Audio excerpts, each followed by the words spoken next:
ইহুদিরা প্রত্যেকটা ঘরে ঘরে সংবাদ নিতে লাগলো, আমাদের বংশের ভিতরে কোনো নারী আজকে সন্তান প্রসব করেছে কিনা। ইহুদিদের প্রত্যেকটা ঘরে সংবাদ নেওয়ার পর দেখতে পাইল পুরো ঘরের ভিতরে সন্তান প্রসব করে নাই। মক্কার ভিতরে ব্যবসায়ী সূত্রে কিছু ইহুদি বসবাস করত। ইহুদিরা তো ওই ইহুদিগুলো জানতো যে যেদিন আকাশে তার লাল তারকা উঠবে সেদিন মুহাম্মদ জন্মগ্রহণ করবে। যখন তার পূর্বশ তার এলাকার ইহুদি যারা রয়েছে তাদের নিকট থেকে সংবাদ পাইল কোনো ইহুদিদের ঘরে আজকে কোনো সন্তান হয় নাই, তখন ওই লোকটা মক্কার কিছু বিভিন্ন লক্ষণ দেখিয়ে মক্কার মানুষদেরকে বলল যে তোমাদের এলাকায় কি আজকে কোনো সন্তান জন্মগ্রহণ করেছে কিনা। এলাকার মানুষ বলল হ্যাঁ হ্যাঁ, আব্দুল মুত্তালিবের ঘরে ওনার পুত্রবধূর করে একটা সন্তান জন্মগ্রহণ করেছে, ওনার ঘরের ভিতরে একটা সন্তান জন্মগ্রহণ করেছে। ওই ইহুদি ব্যবসায়ী বলল আমাকে ওই ঘরের ভিতরে নিয়ে চলো, বাড়িতে নিয়ে চলো। যখন ইহুদিকে বাড়িতে নিয়ে গেলেন, যখন মুহাম্মদ সাল্লাল্লাহু আলাইহি ওয়াসাল্লামের চেহারা দেখতে পাইলেন, চেহারা দেখার সাথে সাথে বেহুশ হয়ে গেলেন। এই জন্য যে এতদিন পর্যন্ত আমরা আশায় ছিলাম শেষ নবী মুহাম্মদ সাল্লাল্লাহু আলাইহি ওয়াসাল্লাম আমাদের বংশে আসবেন, কিন্তু মুহাম্মদ আমাদের বংশে না এসে বনু ইসহাকে না এসে ইসমাঈল আলাইহিস সালাতু ওয়াস সালামের বংশে মুহাম্মদ সাল্লাল্লাহু আলাইহি ওয়াসাল্লাম এসেছেন। চিৎকার দিয়ে বললেন, ও ইহুদিরা, তোমাদের জন্য দুর্ভোগ, তোমাদের বংশ থেকে নবী আগমনের ধারাবাহিকতা আজকে শেষ হয়ে বনু ইসমাইলের ভিতরে চলে গিয়েছে, অর্থাৎ ইসমাইল আলাইহিস সালাতু ওয়াস সালামের বংশে চলে গিয়েছে। মাওলা মেরা আকা মেরা রহমত কা নবী হ্যায়, মাওলা মেরা আকা মেরা রহমত কা নবী হ্যায়, सरकार मदीना है वो माहे अरबी है, सरकार मदीना है वो माहे अरबी है, जुल्फत में मिले किसको वो आली नसबी है, जुल्फत में मिले किसको वो आली नसबी है, तो फख्र रसूल हाशिमी ओ मुत्तलबी है, तो फख्र रसूल हाशिमी ओ मुत्तलबी है, ऐ शाहान जहां सब है तेरे दिल के सवाली, ऐ शाहान जहां सब है तेरे दिल के सवाली, वो दिल नहीं जो दिल हो तेरे इश्क से खाली, वो दिल नहीं जो दिल हो तेरे इश्क से खाली। রাসূলুল্লাহ সাল্লাল্লাহু আলাইহি সাল্লামকে সম্বোধন করে বলেছেন যে হে নবী, আপনি মানুষদেরকে বলে দিন, ইন কুনতুম তুহিব্বুনাল্লাহ, যদি তোমরা আল্লাহ তাআলাকে মহব্বত করো, ভালোবাসতে চাও, মহব্বত করতে চাও, আল্লাহর ভালোবাসা পেতে চাও, ফাত্তাবিউনি, তাহলে আমার অনুসরণ করো। আল্লাহ তাআলার মহব্বত আর ভালোবাসার রাস্তা, পথ হলো রসুলকে ভালোবাসা, রসুলের আদর্শ অনুসরণ করা। কোনো ব্যক্তি যদি রসুলের তরিকা মতো চলে, রসুলের কথা মান্য করে চলে, তাহলে ওই ব্যক্তি আল্লাহ তাআলার ভালোবাসা পাবে, কারণ রসুলের পথই হলো আল্লাহ তাআলার পথ। আর কোন ব্যক্তি যদি আমাকে মহব্বত করে, ফাত্তাবিউনি, যদি তোমরা আমাকে মহব্বত করো, ইউহিব্বুকুমুল্লাহু ওয়া ইয়াগফির লাকুম যুনুবাকুম, আল্লাহ তাআলা তোমাদেরকে মহব্বত করবেন এবং তোমাদের জীবনের যত গুনাহ আছে আল্লাহ তাআলা মাফ করে দিবেন। সুবহানাল্লাহ। ওয়াল্লাহু গফুরুর রহিম, আল্লাহ তাআলা ক্ষমাশীল এবং দয়ালু। আল্লাহ তাআলা প্রত্যেকটা আয়াতের শেষে কিছু গুণবাচক নাম ব্যবহার করে থাকেন। এই প্রত্যেকটা গুণবাচক নাম ব্যবহার করার পিছনে রহস্য আছে, কারণ রয়েছে। এখানে বলছেন যে কোনো ব্যক্তি যদি রসুলের অনুসরণ করে, আনুগত্য করে, রসুলের দেখানো পথে চলে, ওই ব্যক্তি যত গুনাহগারী হোক না কেন আল্লাহ তাআলা তাকে মাফ করে দিবেন, আল্লাহ তাকে ভালোবাসবেন। আমাদের দুনিয়ার মানুষদের সাধারণ একটা বৈশিষ্ট্য, স্বভাব হলো, যদি কারোর সাথে কোনো কারণে মনোমালিন্য থাকে, শত্রুতা থাকে, দুশ্মনী থাকে, একজন আরেকজনকে দেখতে পায় না, তার কথা মান্য না করার কারণে, তার কমান্ড না মান্য করার কারণে প্রচন্ড খুব রাগ তার প্রতি রয়েছে। পরবর্তীতে সে যদি মাফ চায়ও, তারপরও মাফ করলেও অন্তরের ভিতরে একটা রেশ থেকে যায় যে এই লোকটা আমার সাথে এই বেঈমানিগুলো করেছিল, আমার কথা মানে নাই, কমান্ড মানে নাই। মাফ করলেও পরিপূর্ণ অন্তর থেকে মুছে না, ওটা তাকে সামনে দেখলে মনে হয়। কিন্তু আল্লাহ তাআলা বলেন, বান্দা তুমি যত গুনাহগারই হও, তুমি যদি রসুলের অনুসরণ করো, আমার কথা অনুযায়ী চলো, তুমি সারা পৃথিবীর যত প্রকার গুনাহ আছে সকল গুনাহ করার পরেও যদি তওবা করো, আল্লাহ তাআলা তোমাকে ভালোবাসবেন, মহাব্বত করবেন এবং তোমার গুনাহ ক্ষমা করে দিবেন। কেন ক্ষমা করবেন? কারণ আল্লাহ তাআলা গফুর এবং রহিম। আল্লাহ তাআলার ক্ষমা অনেক বেশি প্রশস্ত, আল্লাহ তাআলার দয়া অনেক বেশি প্রশস্ত। দয়া বেশি প্রশস্ত, অনেক বেশি দয়া। কারণ এক হাদিসের মধ্যে আছে, ইন্না লিল্লাহি তাআলা মিআতা রাহমাতিন, আল্লাহ তাআলার 100 রহমত রয়েছে, দয়া রয়েছে। এর মধ্যে থেকে 99টা দয়া আল্লাহ তাআলা রিজার্ভ রেখেছেন কিয়ামতের দিনের জন্য। শুধুমাত্র একটি দয়া আল্লাহ তাআলা দুনিয়াতে দিয়েছেন এবং এই দয়াটা বন্টিত হয়ে মানুষ পেয়েছে, জিন পেয়েছে, পশু পাখি পেয়েছে, দুনিয়ার যত মাখলুকাত আছে সকলেই পেয়েছে। তাহলে একটা রহমত বন্টিত হয়ে যদি সারা পৃথিবীর মানুষের ভিতরে একটু একটু করে যায়, এরপরেও এই দয়ার প্রভাব কতটুকু? মা তার সন্তানকে প্রচন্ড ভালোবাসে, জীবনের বিনিময়ে হলেও সন্তানকে দেয় না। স্বামী তার স্ত্রীকে ভালোবাসে, স্ত্রী তার স্বামীকে ভালোবাসে, বাবা তার সন্তানকে ভালোবাসে, সন্তান তার বাবাকে ভালোবাসে, পশু পাখি তার সন্তানকে ভালোবাসে। তাহলে একটা রহমতের সামান্য একটু সিটা নমুনা পেয়েছে মাখলুক, এরপরেও তাদের ভিতরে দয়ার পরিমাণ কত বেশি। তা আল্লাহ তাআলা তো 99টা রিজার্ভ রেখেছেন তার নিজের জন্য। তাহলে যেই আল্লাহ তাআলা 99টা রহমত একত্রিত করে কিয়ামতের দিন বসবেন বিচারের জন্য হাসরের ময়দানে, তখন সামান্য সামান্য ছোট ছোট বাহানা পাইলেও বান্দাদেরকে মাফ করে দিবেন। সুবহানাল্লাহ। তো এই জন্য তো রবিউল আউয়াল মাস, এই মাসের ভিতরে রাসূলুল্লাহ সাল্লাল্লাহু আলাইহি ওয়াসাল্লামের সিরাত আর মিলাদ নিয়ে বেশি আলোচনা হয়, কারণ রাসূলের জন্মের মাস।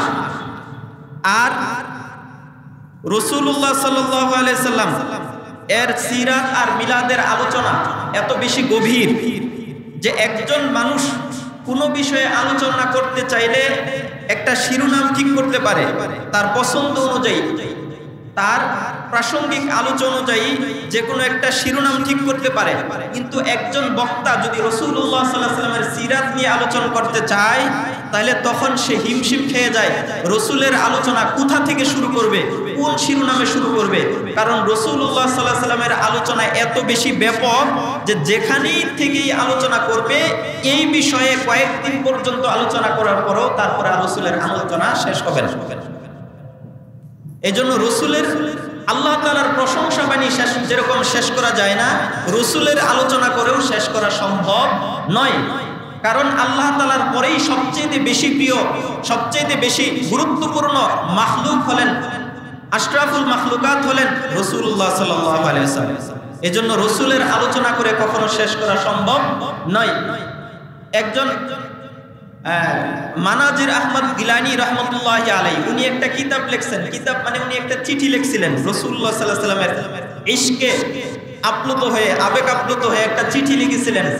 এই চিঠির ভিতরে 490টা সম্ভবত, মানে 400-এর উপরে উনি শিরোনাম লিখেছেন রাসূলুল্লাহ সাল্লাল্লাহু আলাইহি ওয়াসাল্লামের উপর। তো ওনার এই বইয়ের ব্যাপারে পরবর্তীতে সেটা বই আকৃতিতে প্রকাশ হয়েছে। আনোয়ার শাহ কাশ্মীরি রহমতুল্লাহ আলাইহি সম্ভবত উনি বলছেন যে এই কিতাবের এক একটা শিরোনামের উপর আমি কয়েকদিন পর্যন্ত আলোচনা করতে পারবো। রাসূলের আলোচনা এত বেশি ব্যাপক, এত বেশি গভীর। এবং রাসূল হাদিসের খুতবার মধ্যে একটা হাদিস তেলাওয়াত করেছি। এই হাদিসের ভিতরে, এই হাদিসের মধ্যে রাসূলুল্লাহ সাল্লাল্লাহু আলাইহি ওয়াসাল্লাম বলেছেন যে হযরত মুহাম্মদ ইবনে জুবাইর ইবনে মুতঈম তার বাবার সূত্রে বর্ণনা করেন, আমি রাসূলকে বলতে শুনেছি, রাসূলুল্লাহ সাল্লাল্লাহু আলাইহি ওয়াসাল্লাম বলেছেন ইন্নালি আসমাআন, যে আমি নবী, আমি রাসূলের অনেকগুলো নাম রয়েছে। এই হাদিসের মধ্যে কয়েকটা নাম তিনি উল্লেখ করেছেন। এক নাম্বার আনা মুহাম্মাদুন, আমি মুহাম্মদ। মুহাম্মদ কেন নাম রাখলেন এটার কারণ আসবে সামনে। ওয়া আনা আহমাদু, আমার নাম আহমদ। ওয়া আনাল মাহি, আমার আরেক নাম হলো মাহি। মাহি মানে মোচনকারী, নিশ্চিহ্নকারী। কেন? আল্লাযী ইয়ামহুল্লাহুল কুফরা, কারণ আমাকে দুনিয়াতে পাঠানোর মাধ্যমে আল্লাহ তাআলা কুফরি নিশ্চিহ্ন করে দিবেন, দুনিয়ার বুক থেকে কুফরিকে বিলীন করে দিবেন। রাসূলুল্লাহ সাল্লাল্লাহু আলাইহি ওয়াসাল্লামের নবুয়ত প্রাপ্তির পর মক্কা বিজয়ের পর যখন নাকি মক্কাতে ৩৬০টি মূর্তি ছিল, রাসূলুল্লাহ সাল্লাল্লাহু আলাইহি ওয়াসাল্লাম বিজয়ী বেশে মক্কাতে প্রবেশ করার পর ৩৬০টি মূর্তি কি করে দিয়েছিলেন? ভেঙে দিয়েছিলেন না?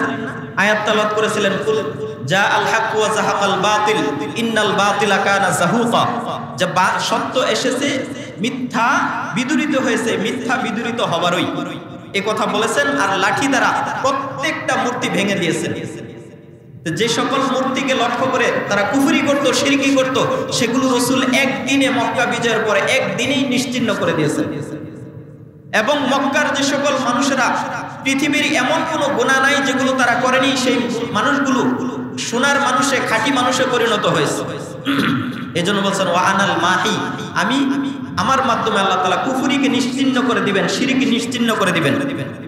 ওয়া আনাল হাশির, আমি একত্রিত করি। হাশির মানে জমাকারী, আর ইয়াউমুল হাশর মানে একত্রিত হওয়ার দিন, কারণ কিয়ামতের দিন সকল মানুষ একত্রিত হবে। তো ওয়া আনাল হাশির, আমার আরেক নাম হলো হাশির, কারণ আমি আমার কদমের ভিতরে সকল পৃথিবীর সকল মানুষগুলো আমার রিসালাত গ্রহণ করে সকল মানুষগুলো একত্রিত হবে। ওয়া আনাল আকিব, আমার আরেক নাম হলো আকিব। আকিব মানে যিনি পরবর্তীতে আসবেন। রাসূলুল্লাহ সাল্লাল্লাহু আলাইহি ওয়াসাল্লাম নবীদের মধ্যে রাসূলের রূহ সবার আগে বানানো হয়েছে, কিন্তু আসছেন সকল নবীদের আগে না পরে? পরে।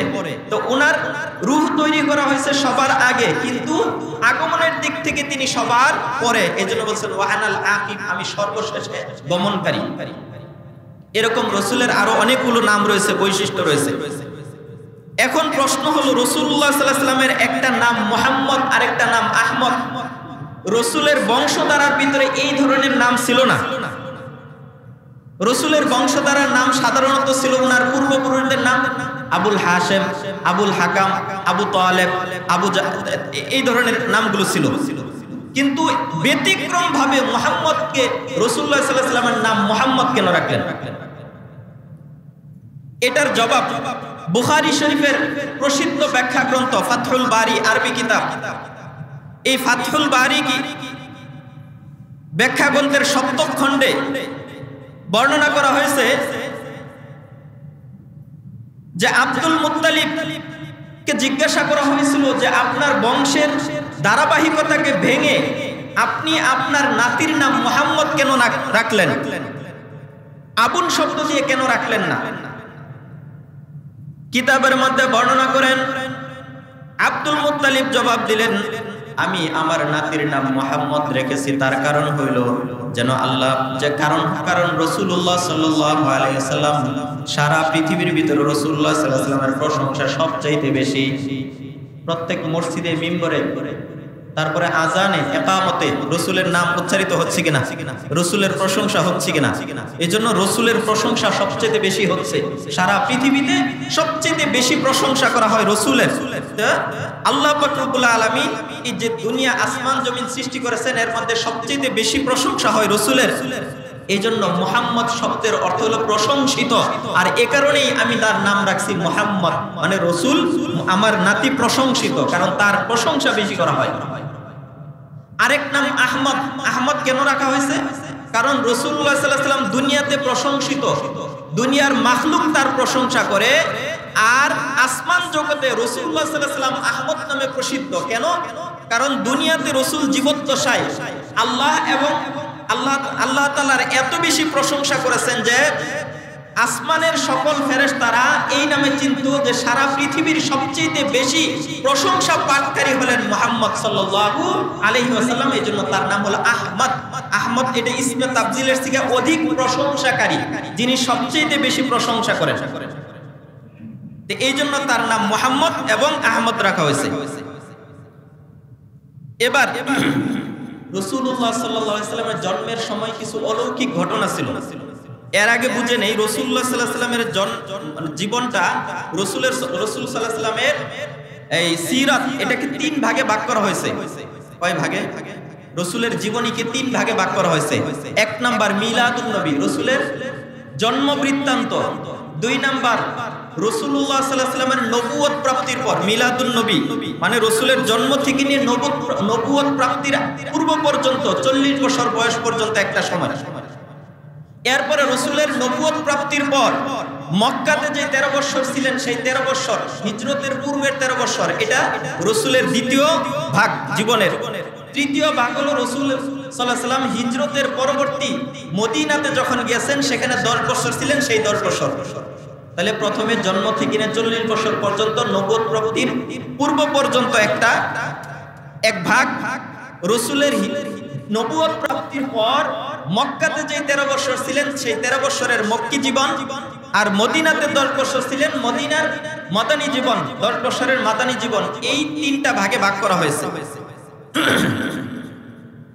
এবার আসেন দুটি কথা, মিলাদুন নবী আর সিরাতুন নবীর অর্থ কি? মিলাদ শব্দের অর্থ দুটি। মিলাদ শব্দের একটা হলো, এটা ইসমে তাবজিলের সিগা, আরবিতে সন্তান প্রসবের যন্ত্র, এটা এক অর্থ। দ্বিতীয় নাম্বার, মিলাদ শব্দের নবীর অর্থ, মিলাদ শব্দের অর্থ হলো নবীর জন্ম বৃত্তান্ত। এটাকে আরবিতে বলা হয় মাসদারে মিমি, মানে একটি শব্দকে অন্য শব্দে ব্যবহার করা। এটা যারা মাদ্রাসায় পড়ে তারা বুঝবে। তো এখানে রসুলের মিলাদুল নবীর অর্থটা ব্যবহার করা হয়েছে রসুলের জন্ম বৃত্তান্ত, এই অর্থে। রসুলের জন্ম বৃত্তান্ত, মিলাদুল নবী মানে রসুলের জন্ম বৃত্তান্ত, এক নাম্বার। দ্বিতীয় নাম হলো সিরাতুল নবী। সিরাতুল নবী মানে রসুলের পরিপূর্ণ জীবন, মানে গোটা 63 বছরের জীবনকে সিরাতুন নবী বলা হয়। রসুল কি করেছেন জন্মের পর থেকে নিয়ে মৃত্যু পর্যন্ত, কিভাবে খেয়েছেন, কিভাবে হেঁটেছেন, কিভাবে কথা বলেছেন, কিভাবে পরিবার পরিচালনা করেছেন, কিভাবে রাষ্ট্র পরিচালনা করেছেন, কিভাবে ইবাদত করেছেন, কিভাবে রোজা রেখেছেন, হজ করেছেন, এটার গোটা মানে জন্ম থেকে নিয়ে মৃত্যু পর্যন্ত পুরো জীবনটাকেই বলা হয় সিরাতুন নবী, রাসূলুল্লাহ সাল্লাল্লাহু আলাইহি ওয়াসাল্লামের জীবন চরিত। এবার আসেন, মিলাদুন নবী শুধুমাত্র আলোচনা করা যায়, পালন করা যায় না। সিরাতুন নবী আলোচনাও করা যায়, পালনও করা যায়। পার্থক্য বোঝার জন্য সামনের আলোচনাটা বুঝতে হবে। মিলাদুন নবী শুধু আলোচনা করা যায়, পালন করা যায় না। সিরাতুন নবী আলোচনাও করা যায়, পালন করা যায়। কিভাবে? এবার আসেন, রাসূলের জন্মের সময় কি কি অলৌকিক ঘটনা ঘটেছিল। রাসূলুল্লাহ সাল্লাল্লাহু আলাইহি ওয়াসাল্লাম যখন মা আমিনার গর্ভের ভিতর আসেন, মা আমিনা বলেন, রাসূলুল্লাহ সাল্লাল্লাহু আলাইহি ওয়াসাল্লাম আমার গর্ভে আসার কয়েক মাস পর্যন্ত, এমনকি জন্মের কয়েক মাস আগ পর্যন্ত আমি গর্ভের কোনো ধরনের কষ্ট অনুভব করি নাই। সাধারণত আমাদের আত্মীয় স্বজনদের মধ্যে কোনো নারী যদি গর্ভা অবস্থায় থাকে, তার সন্তান পেটের ভিতরে যদি সন্তান আসে, তখন সে 1-1.5 মাসের ভিতরে টের পায়, অথবা কয়েকদিনের ভিতরে টের পায়। বমি বমি ভাব হয়, মাথা ঘুরায়, ঝিমঝিম লাগে, এমন লাগে কিনা। এরপরে যত বেশি সময় যায় তত শরীর বার হয়ে আসে, পা ফুলে যায়, পানি আসে, এরকম হয় কিনা। কিন্তু মা আমিনা বলেন, মুহাম্মদ যখন আমার পেটের ভিতরে এসেছে, আমি টেরই পাই নাই আমার গর্ভের ভিতরে, আমার পেটের ভিতরে সন্তান এসেছে, আমি কোনো রকম অনুভব করি নাই। আল্লাহ পাক রব্বুল আলামিন মুহাম্মদ গর্ভে থাকা অবস্থায় আমাকে কোনো ধরনের কষ্ট অনুভব করায় নাই। স্বাভাবিকভাবে একটা মানুষ যেইভাবে চলাফেরা করে রাসূলের জন্মের পূর্ব পর্যন্ত আমি ঠিক সেইভাবেই চলাফেরা করেছি। এটা রাসূলের একটা মুজিজা। আচ্ছা, পৃথিবীর ভিতরে এমন কোন মানুষ আছে যে রাসূল, এমন কোন মহিলা আছে যে বাচ্চা আসার পরে সে কোন ধরনের অস্বস্তি অনুভব করে না? আসেনি? সম্ভব, এক নাম্বার। 2 নাম্বার, মা আমিনা বলেন, রাসূলুল্লাহ সাল্লাল্লাহু আলাইহি ওয়াসাল্লাম অর্থাৎ মুহাম্মদ আমার গর্ভে আসার পর আমি যদি কোনো দিক দিয়ে যাইতাম, যাওয়ার সময় এক ধরনের দমকা শীতল বাতাস বইতো, এবং গাছপালাগুলো আমি যেই পথে চলতাম, এই 2 পাশের গাছগুলো আমার দিকে ঝুঁকে যাইতো, আমার দিকে ঝুঁকে যাইতো। 2 নাম্বার এটা। আচ্ছা, আমাদের কোনো মানুষ পৃথিবীর ভিতরে যত বড় মনীষী হোক, জন্মের সময় কোনো নারীর এরকম অলৌকিক ঘটনা ঘটেছে? ঘটা সম্ভব। 3 নাম্বার, মা আমিনা বলেন, আমার মুহাম্মদ যখন গর্ভে ছিল, আমি যখন নাকি সাংসারিক কোনো কাজের জন্য রৌদ্রের ভিতরে যাইতাম, রৌদ্রে যাওয়ার সাথে সাথে একখণ্ড মেঘ আমার উপর ছায়া দান করত, যেন রোদের প্রচন্ডতার কারণে আমার কোনো কষ্ট না হয়। সুবহানাল্লাহ, আমার কোনো কষ্ট না হয়? বলেন তো, দুনিয়ার কোনো মানুষ যদি, দুনিয়ার কোনো মহিলা যদি সন্তান সম্ভব হয়, এই ধরনের ঘটনা ঘটা সম্ভব নেই? সম্ভব নয়। এরপরে আরেকটা বিষয় হলো, রাসূলুল্লাহ সাল্লাল্লাহু আলাইহি ওয়াসাল্লাম যখন জন্মগ্রহণ করেছেন, যেদিন জন্মগ্রহণ করেছেন সেদিন আকাশের ভিতরে একটা লাল তারকা অত্যন্ত বড় আকারে দেখা দিয়েছিল। তাওরাত কিতাবের ভিতরে ছিল, শেষ তাওরাত কিতাবের সকল ইহুদি যারা রয়েছিল, সকল ইহুদি এবং খ্রিস্টানরা জানতো, তাদের পূর্ববর্তী কিতাবগুলোর মধ্যে লেখা ছিল, সর্বশেষ নবী যেদিন জন্মগ্রহণ করবেন সেদিন আকাশের ভিতরে একটা লাল তারকা জ্বলজ্বল করে জ্বলবে। যেদিন আকাশের ভিতরে লাল তারকা জ্বলজ্বল করে জ্বলবে সেদিন বুঝে নেবে শেষ নবী মুহাম্মদের আগমন দুনিয়ার ভিতরে ঘটে গিয়েছে। দুনিয়াতে মুহাম্মদ সাল্লাল্লাহু আলাইহি ওয়াসাল্লামের আগমন ঘটে দিয়েছে। এই জন্য ইহুদিরা আকাশের দিকে প্রতিদিন তাকিয়ে থাকতো, কোন দিন জানি আকাশের ভিতরে লাল তারকা উঠে। ইহুদিদের আশা ছিল মুহাম্মদ সাল্লাল্লাহু আলাইহি ওয়াসাল্লাম তাদের বংশের ভিতরে আসবেন, কারণ ইহুদিরা ছিল হযরত ইসহাক আলাইহিস সালাতু ওয়াস সালামের বংশধর, আর হযরত মুহাম্মদ সাল্লাল্লাহু আলাইহি ওয়াসাল্লাম ছিলেন ইসমাঈল আলাইহিস সালাতু ওয়াস সালামের বংশধর। ইসহাক এবং ইসমাঈল দুজনে ভাই ছিলেন, সহোদর ভাই। ইব্রাহিম আলাইহিস সালাতু ওয়াস সালামের দুই সন্তান, একজন ইসমাঈল যিনি সর্বপ্রথম জন্মগ্রহণ করেছেন, তারপরে জন্মগ্রহণ করেছেন সারা আলাইহিস সালাতু ওয়াস সালামের গর্ভ থেকে হযরত ইসহাক আলাইহিস সালাতু ওয়াস সালাম। ইসহাক আলাইহিস সালাতু ওয়াস সালামের বংশ পরিক্রমা থেকে, বংশধারা থেকে 18,000 পয়গম্বর দুনিয়াতে এসেছিল। এই জন্য ইহুদিরা তার সব সময় গর্ব করে বলতো, শেষ নবী মুহাম্মদ আমাদের বংশের ভিতরে জন্মগ্রহণ করবে। এই জন্য তাদের মনের ভিতরে একটা প্রচন্ড সাহস ছিল, গর্ব ছিল, সব সময় বড়াই করে বেড়াইতো, আমাদের বংশে 18,000 পয়গম্বর নবী পাঠাইছেন, সুতরাং শেষ নবী মুহাম্মদ আমাদের বংশের ভিতরে আসবে। কিন্তু অপরদিকে ইসমাঈল আলাইহিস সালাতু ওয়াস সালামের বংশের ভিতরে শুধুমাত্র একজন নবী এসেছেন। একজন নবী সংখ্যায় একজন, কিন্তু সম্মানে সবচেয়ে বেশি।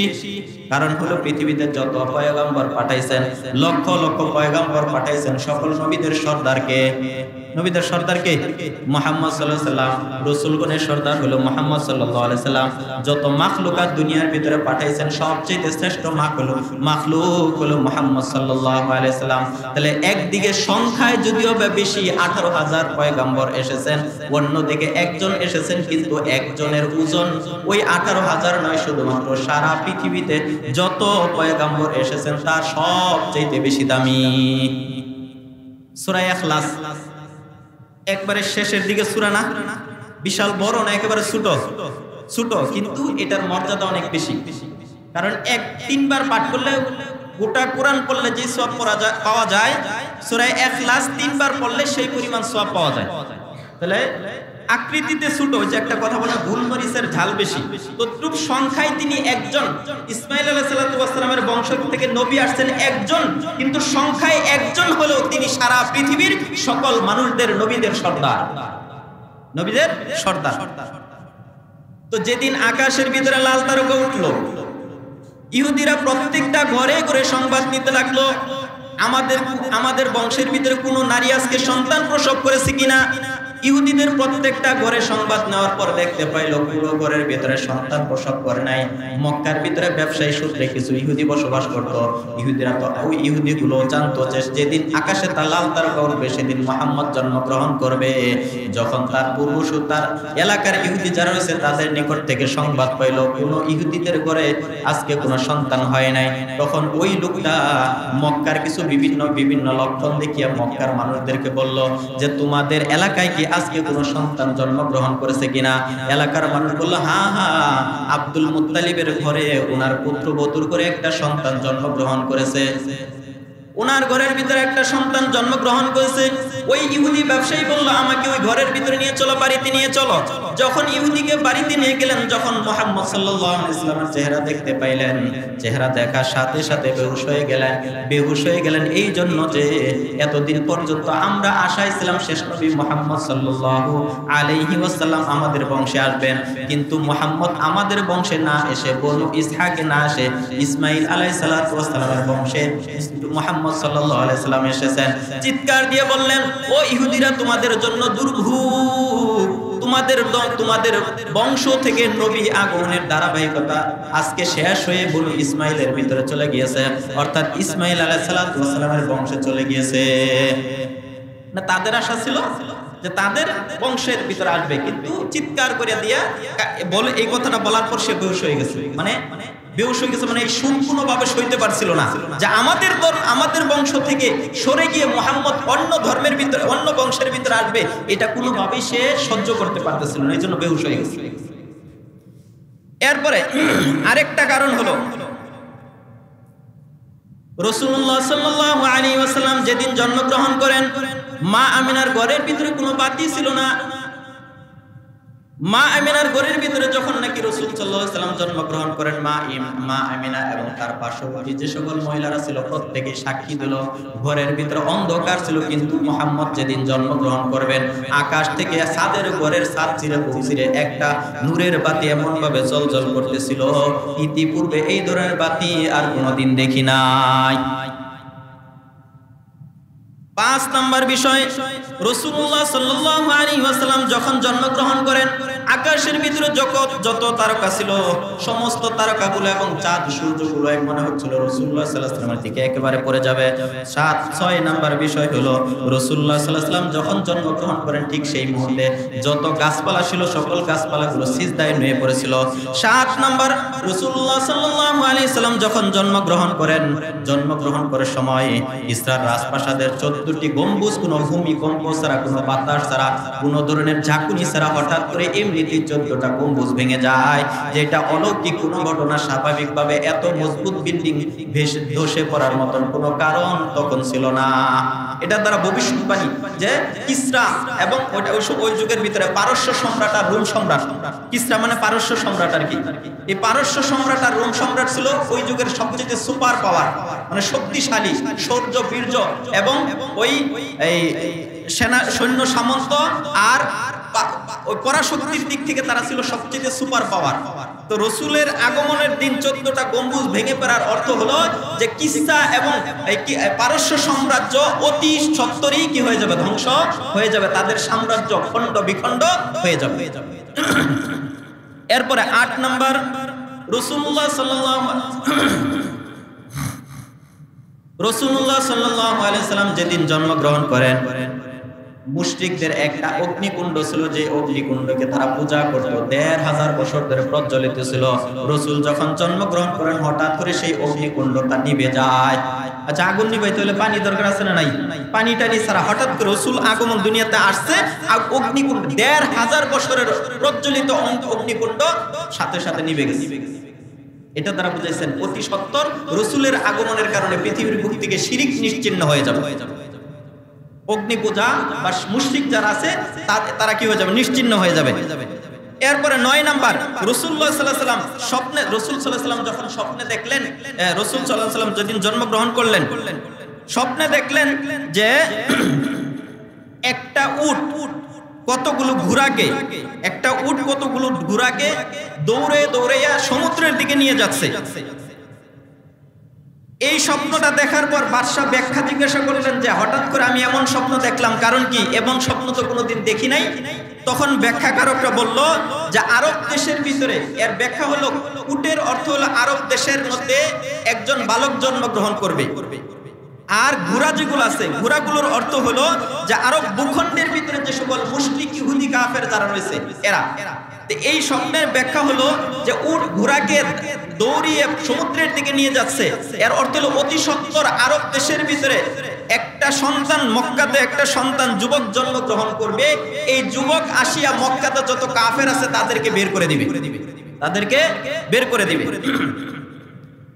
এখন এখানে আমি মাত্র কয়েকটা কারণ বললাম, রাসূলুল্লাহ সাল্লাল্লাহু আলাইহি ওয়াসাল্লামের জন্মের সময় কয়েকটা বিষয় বললাম। এখন বলেন রাসূলুল্লাহ সাল্লাল্লাহু আলাইহি ওয়াসাল্লামের জন্মের সময় এই যে অলৌকিক ঘটনাগুলো ঘটেছিল, এগুলো দুনিয়ার কোনো মহিলা বাচ্চা জন্ম দেওয়ার সময় পুনরায় ঘটানো সম্ভব না অসম্ভব? অসম্ভব। তার অর্থ হলো রাসূলের জন্ম আলোচনা করা যাবে, পালন করা যাবে না। অর্থাৎ রাসূলের জন্মের সময় যা হয়েছে এগুলো আলোচনা করা সম্ভব, কিন্তু ঘটানো সম্ভব নয়। সুতরাং মিলাদুন নবী আলোচনা করা যাবে, পালন করা যাবে না। আর সিরাতুন নবী আলোচনাও করা যাবে, পালনও করা যাবে। আলোচনা করা যাবে কিভাবে? রাসূল কোন সময় কিভাবে চলেছেন এটা বলাও যায়, আবার যেভাবে চলেছেন সেভাবে আমলও করা যায়। তাহলে মিলাদুন নবী আলোচনা করা যায়, পালন করা যায় না। সিরাতুন নবী আলোচনাও করা যায়, পালনও করা যায়। তাহলে বর্তমান সময়ে কোনো ব্যক্তি, যে সকল মানুষেরা রবিউল আউয়াল মাস আসলে মিলাদুন নবী পালন করতে চায়, তাদের এই পালন করাটা সঠিক না ভুল? ভুল। আবার এটা তারা ইশকে রাসূলের দাবি করে। ইশকে রাসূলের দাবি কি? আল্লাহ পাক রব্বুল আলামিন পবিত্র কোরআনের ভিতরে বলেন, ওয়া ইন কুনতুম তুহিব্বুনাল্লাহা ফাত্তাবিউনি, তোমরা যদি আল্লাহ তাআলাকে মহব্বত করতে চাও, ভালোবাসতে চাও, তাহলে রাসূলের অনুসরণ করো। ওয়া ইন কুনতুম তুহিব্বুনাল্লাহা ফাত্তাবিউনি ইউহিব্বুকুমুল্লাহ, তোমরা যদি রাসূলের অনুসরণ করো তাহলে আল্লাহ পাক রব্বুল আলামিন তোমাদেরকে মহব্বত করবেন। ওয়া ইয়াগফির লাকুম যুনুবাকুম, এবং তোমাদের গুনাহগুলো maaf করে দিবেন। এবার বলেন, রাসূলের অনুসরণ শুধুমাত্র মিলাদুন নবী পালন করলেই হবে, নাকি রাসূল সারা জীবনে যে কাজগুলো করেছেন বলেছেন সেগুলো পালন করতে হবে? কোনগুলা? শুধুমাত্র মিলাদুন নবী রবিউল আউয়াল মাস আসলো, মসজিদ সাজাইলাম, তারপরে মরিচবাতি লাগাইলাম, সাজসজ্জা করলাম, রুটি হালুয়া ইত্যাদির আয়োজন করলাম, গরু জবাই করলাম, সিন্নির আয়োজন করলাম, এরপরে বাকি 11 মাসের খবর নাই, নামাজের খবর নাই, রোজার খবর নাই, হজের খবর নাই, যাকাতের খবর নাই, এটা কি ইশকে রাসূল হবে? আশেক রাসূল এদেরকে বলা যাবে? আশেক রাসূল মানে রাসূল যা বলেছেন, যা করেছেন, যা সমর্থন দিয়েছেন, এই প্রত্যেকটা কাজই করতে হবে, তাহলেই সে আশেক রাসূল। শুধুমাত্র রবিউল আউয়াল মাস আসলে সাজসজ্জা করে, সিন্নি পাকিয়ে, গরু টরু জবাই করে, জশ্নে জুলুস বের করে, মিছিল টিছিল বের করে, এগুলো রাসূলের ইশক দেখানো, মহব্বত দেখানো, এরা প্রকৃত আশেক রাসূল নয়। কি নয়? প্রকৃত আশেক রাসূল নয়। তাহলে এরা মিথ্যা নবীর আশেক, নবীর মিথ্যা দাবি, মানে আশেকের ক্ষেত্রে এরা মিথ্যা দাবিদার। মিলাদুন নবী মূলত পালন করা যায় না, আলোচনা করা যায়। আর সিরাতুন নবী রাসূলের পালন করতে হবে। মূল বিষয় কোনটা? ফাত্তাবিউনি, তোমরা আমাকে অনুসরণ করো। অনুসরণ কোনগুলো দিয়ে করবে? মিলাদ দিয়ে করবে না সিরাত দিয়ে করবে? সিরাত দিয়ে। রাসূলের জীবনে যা করেছেন সেগুলো দিয়ে রাসূলের অনুসরণ করতে হবে। কিভাবে? রাসূল যেভাবে নামাজ পড়েছেন সেভাবে নামাজ পড়ো, রাসূল যেভাবে রোজা রেখেছেন সেভাবে রোজা রাখো, রাসূল যে কাজগুলো করেছেন সেগুলো করো, যেগুলো রাসূল নিষেধ করেছেন সেগুলো থেকে বিরত থাকো। এটাই হলো অনুসরণ। এটা হলো কি অনুসরণ? মানে আমরা অনেক নেতাদের অনুসরণ করি, উনি যেভাবে কথা বলেন আমরাও সেভাবে কথা বলার চেষ্টা করি, উনি যেভাবে খায় সেভাবে খাওয়ার চেষ্টা করি, উনি যে ধরনের পোশাক পরে আমরাও সেই ধরনের পোশাক পরি। এটা হলো তার অনুসরণ করা। হযরত মুসা আলাইহিস সালাতু ওয়াস সালাম যেদিন নীল নদের ওই বাহরে কুলজুম, ফেরাউনের বাহিনী ৭০,০০০ বাহিনী নিয়ে ফেরাউন যখন রাসূলের বনী ইসরাঈলদের উপর আক্রমণ করার জন্য পিছন থেকে ধাওয়া দিলেন, আল্লাহ পাক রব্বুল আলামিন মুসা আলাইহিস সালামের কওমের জন্য, বনী ইসরাঈলের জন্য 12টা রাস্তা বানাই দিলেন। 12টা রাস্তায় 12টা বংশের লোক যাচ্ছিল। তো নদী তো বিশাল প্রশস্ত ছিল। যখন বনী ইসরাঈলের লোক, সমস্ত লোকগুলো নদীর ওই পারে উঠে গেল, আর ফেরাউনের বাহিনী যারা আছে এরা নদীর মাঝখান পর্যন্ত, সামনের বাহিনী মাঝখান পর্যন্ত গিয়েছে, আর পিছনের বাহিনী যেটা আছে এরা নদীর ভিতরে মাত্র উঠেছে। অর্থাৎ পুরো ৭০,০০০ বাহিনী এখন নদীর অর্ধেক রাস্তার মধ্যে, সামনে অর্ধেক রাস্তা রয়েছে। এমন মুহূর্তে আল্লাহ তাআলা আদেশ করলেন, পানি তুমি আবার আগের মতন কি হয়ে যাও, তরল হয়ে যাও, একত্রিত হয়ে যাও। তো নদীর পানি আবার আগের মতন হয়ে গেল, সবাই ডুবে গেল। তো ওই দিন সকল মানুষ ডুবে মারা গেছে, ফেরাউনের বাহিনীর সবাই মারা গেছে, একটা লোক মারা যায় নাই। এই লোক মারা যায় নাই। মুসা আলাইহিস সালাম আল্লাহ তাআলার কাছে জিজ্ঞাসা করলেন, ইয়া রব্বুল আলামিন, সবাই মারা গেল, এই লোকটা তো ফেরাউনের বাহিনী ছিল, নাফরমান ছিল, বেঈমান ছিল, আপনার একত্ববাদ বিশ্বাস করেনি, ফেরাউনকে খোদা মানতো, তারপরেও তাকে আপনি এই নদীর গর্ভে সে মারা গেল না। কারণ কি?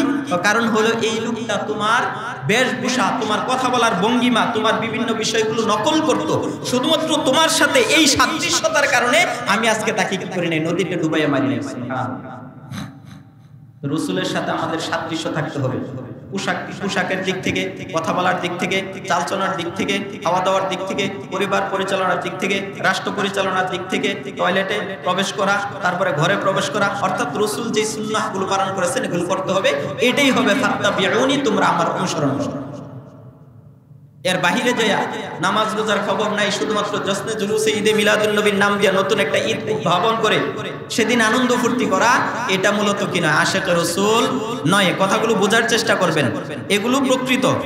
এখন এবার আসেন, যদি রাসূলের মিলাদকে উদ্দেশ্য করে আমাদের সময়ে অনেকে যেগুলো করে থাকে, এগুলো যদি করার কারণে সওয়াব হতো তাহলে সাহাবায়ে কেরাম করতেন কিনা?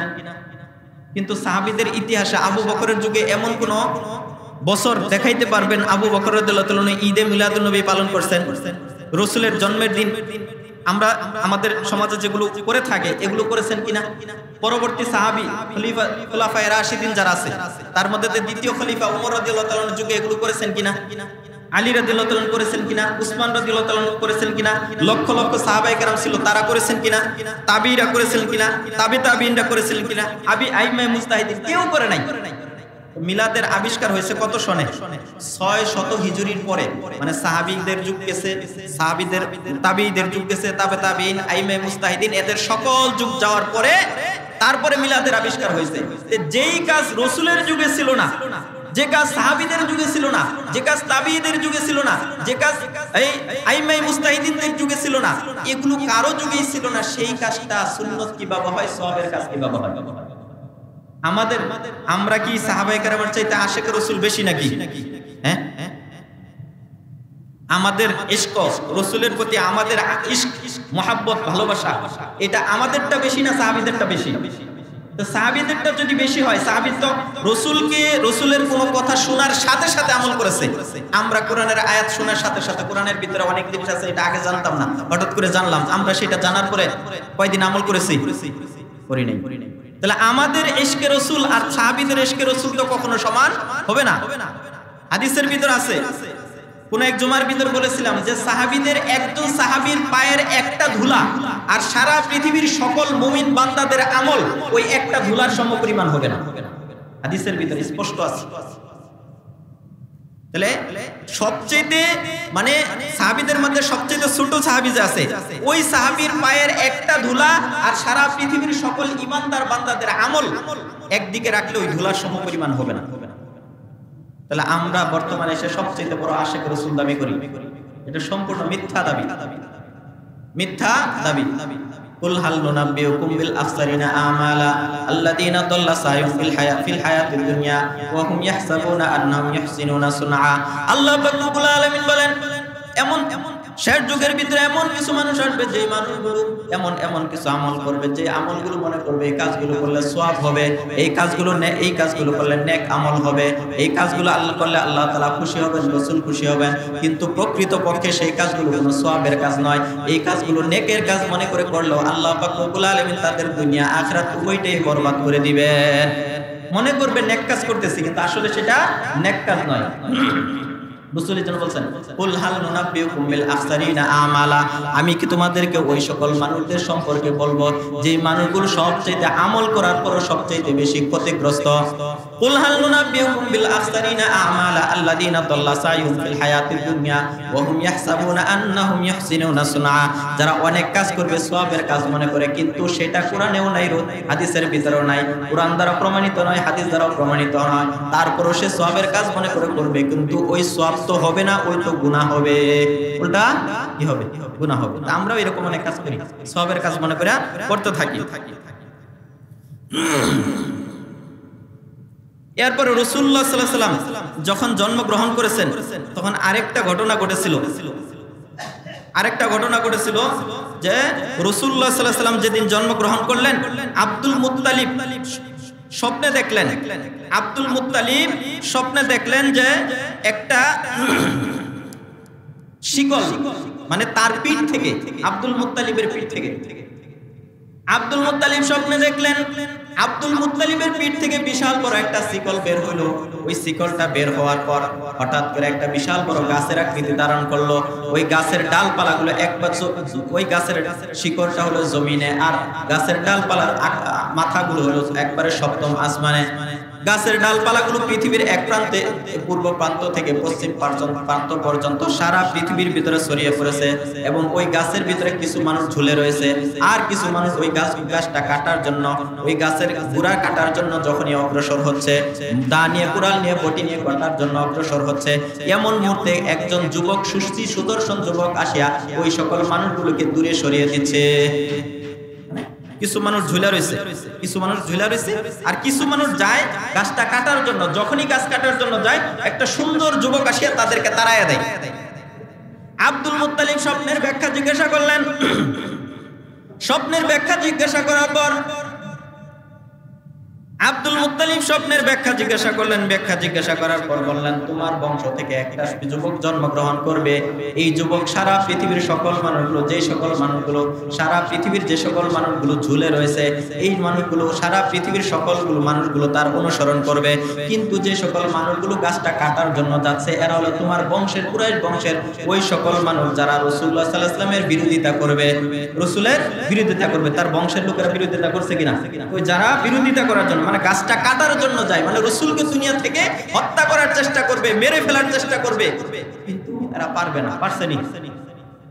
আল্লাহু ইয়াসিমুকা মিনান নাস, আল্লাহ তাআলা ওয়াদা দিয়েছিলেন যে রাসূল আপনি ভয় পাবেন না, আল্লাহ তাআলা আপনাকে হেফাজত করবে। এরা যতই ষড়যন্ত্র করুক, যত কৌশল করুক, এই কৌশল কোনো কাজে আসবে না, আপনাকে তারা হত্যা করতে পারবে না।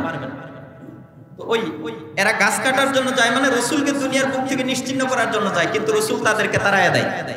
তো কুরাইশ বংশের লোক এরা, যারা গাছ কাটার জন্য যাচ্ছে, এরা হলো রাসূলের বিরোধী, আর যারা ঝুলে আছে এরা রাসূলের অনুসরণকারী, এরা রাসূলের অনুসরণকারী।